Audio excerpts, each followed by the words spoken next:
بہت شکریہ آپ کا. تو یہ باتیں سن کے تو آپ کو اور موٹیویشن آ چکی ہوگی انشاءاللہ.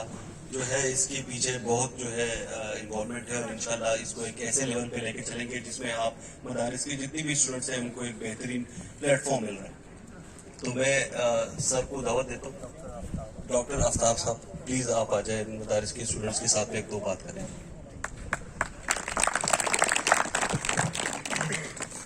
السلام علیکم ورحمۃ اللہ وبرکاتہ.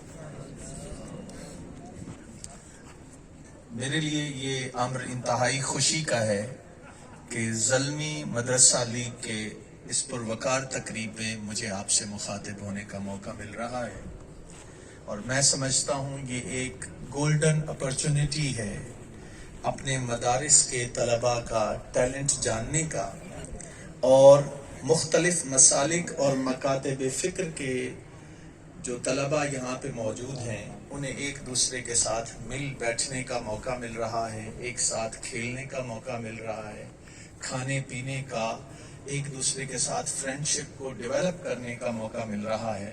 تو میں سمجھتا ہوں یہ واقعی ایک سنہری موقع ہے. اس کے آرگنائزرز اور تمام مدارس، ان کے محتمم اور یہ طلباء و طالبات مبارکباد کے مستحق ہیں. یہ مدرسہ لیگ اور اس طرح کی ایونٹس جو ہے میں سمجھتا ہوں پیغام پاکستان کے پلیٹ فارم سے ایک بہت بڑی نعمت ہے، جس کی نہ صرف پاکستان، کشمیر کے عوام اور امت مسلمہ کو اس کی بہت زیادہ ضرورت ہے. میں قرآن پاک، کیونکہ مدرسہ کے طالب علم موجود ہیں تو اس کی اہمیت اور سگنیفیکنس کے حوالے سے ایک دو قرآن پاک کی آیات کا حوالہ دینا مناسب سمجھتا ہوں. پہلی بات تو یہ ہے، آپ دیکھیں کہ ہمارے معاشروں میں فرقہ واریت، تعصب، منافرت اور ایک دوسرے سے مذہب کی بنیاد پر اور مکتبہ فکر کے مختلف ہونے کی وجہ سے کافی زیادہ دوریاں آ گئی ہیں. قرآن پاک کا بڑا واضح میسج ہمارے سامنے ہے. اللہ رب العزت نے فرمایا، یا ایھا الذین آمنوا اتقوا اللہ حق تقاتہ ولا تموتن الا وانتم مسلمون. اے اہل ایمان، اللہ سے ڈرو جیسے ڈرنے کا حق ہے. ولا تموتن الا وانتم مسلمون، مت مرنا مگر اس حالت میں کہ تم مسلمان. آج بدقسمتی ہے امت مسلمہ کی کہ ہم نے اسلام کی ٹائٹل کو چھوڑ کر اپنے مکاتب فکر کو پروموٹ کرنے پہ زور لگا دیا ہے، اور مدارس کے ہاں بھی اسلام کی تعلیم ثانوی حیثیت رکھتی ہے، اور اس کے ساتھ مسلک کی اور مکتبہ فکر کی تعلیم اور اس کے دلائل زیادہ پڑھائے جاتے ہیں.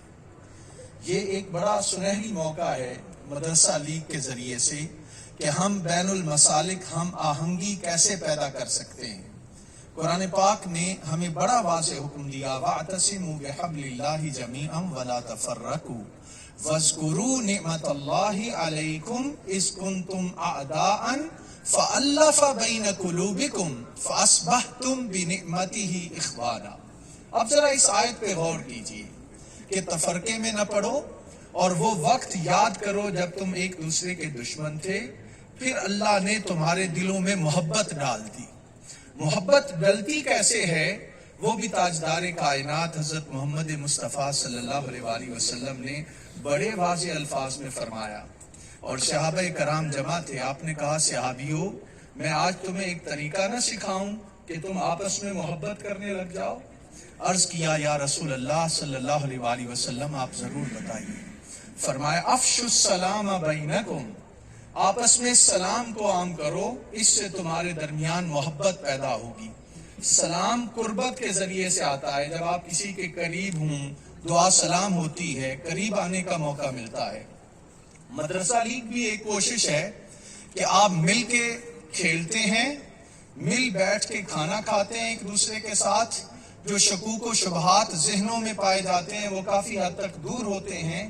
تو یہ پلیٹ فارم پہ یہ ایک کوشش بہت ہی قابل تحسین ہے.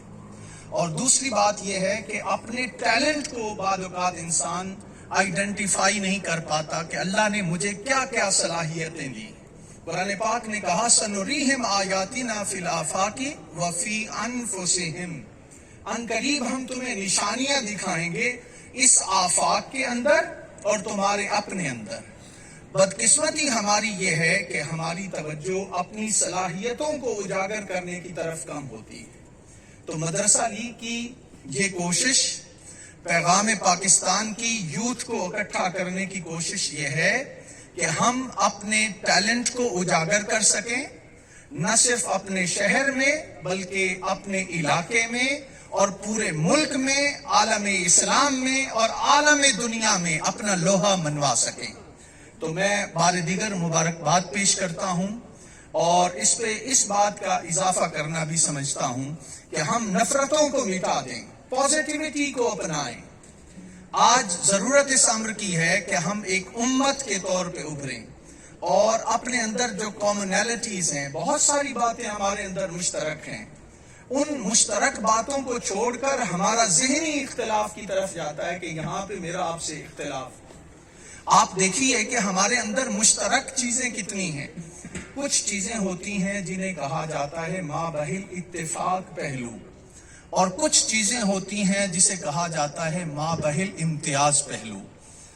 میں آپ سے یہ درخواست کروں گا کہ مابہل اتفاق پہلوؤں پر غور کیجئے. اقبال نے کہا تھا منفعت ایک ہے اس قوم کی، نقصان بھی ایک، ایک ہی سب کا نبی، دین بھی ایمان بھی ایک، حرم پاک بھی اللہ بھی قرآن بھی ایک، کچھ بڑی بات تھی ہوتے جو مسلمان بھی ایک.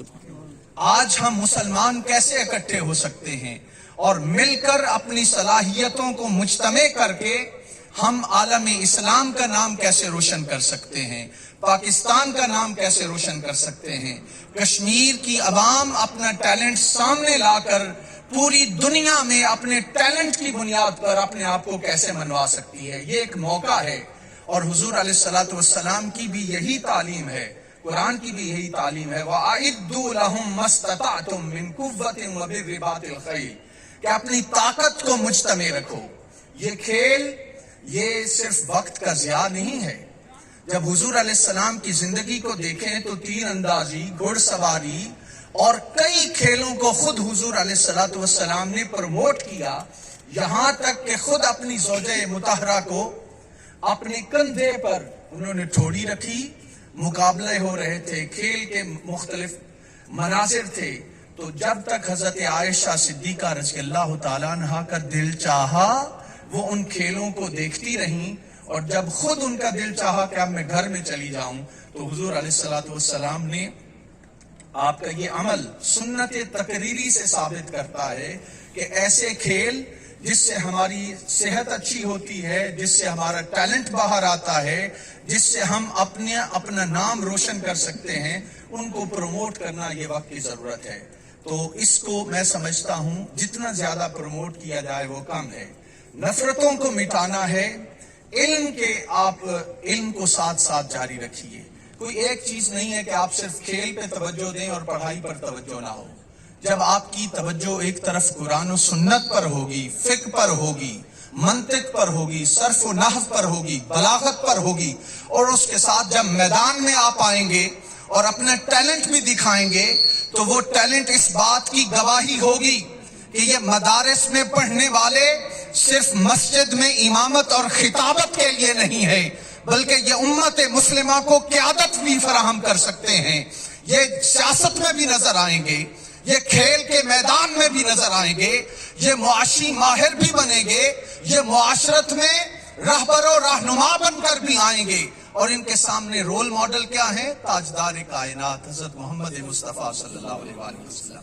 بات اس پہ ختم کرتا ہوں کہ ہم سب کی ذمہ داری ہے کہ ہم بہترین کچھ کر کے جائیں، اپنا بیسٹ دے کے جائیں. اللہ تعالیٰ نے ہم سے پوچھنا ہے کہ میں نے تمہیں اتنی زیادہ نعمتوں سے نوازا تھا، اس سے مخلوق کو کیا فائدہ پہنچا. تو مخلوق کو فائدہ پہنچانے کے لیے ضروری ہے کہ ہم اپنی سٹرینتھس کو جانیں، ہماری طاقت کیا ہے، ہماری کمزوریاں کیا ہیں. کمزوریوں کو دور کرنا ہے، طاقتوں کو بڑھانا ہے، اور لیڈرشپ کا کردار ادا کرنا ہے. یعنی ہمیں لیڈرز بننا ہے، ہمیں لوگوں کو لیڈ کرنا ہے. اور آخر میں بات ختم کروں گا اقبال کے اس شعر پر جس میں اس نے لیڈرشپ کی ضرورت پر زور دیا ہے کہ امت مسلمہ کو قیادت کرنی ہے، اسے لیڈ کرنا ہے، اسے ٹرینڈ سیٹ کرنا ہے. You are the trend setters. تو وہ کیسے ہوگا؟ اقبال کہتے ہیں تو نے پوچھی ہے امامت کی حقیقت مجھ سے، حق تجھے میری طرح صاحب اسرار کرے، ہے وہی تیرے زمانے کا امام برحق جو تجھے حاضر و موجود سے بیزار کرے، اور دے کر احساس زیاں تیرا لہو گرما دے، اور فقر کی سان چڑھا کر تجھے تلوار کرے. اور اس ملک کی بھی ہمارے اوپر حق ہے کہ اس کے ساتھ وفا کریں، اس کے ساتھ جفا نہ کریں. یہ وطن بڑی مشکل سے حاصل کیا گیا تھا، اور ضرورت اس بات کی ہے کہ آپ سب میرے ساتھ یہ آج عزم کریں کہ خون دل دے کے نکھاریں گے رخ برگ گلاب، ہم نے گلشن کے تحفظ کی قسم کھائی ہے. والسلام علیکم ورحمۃ اللہ وبرکاتہ.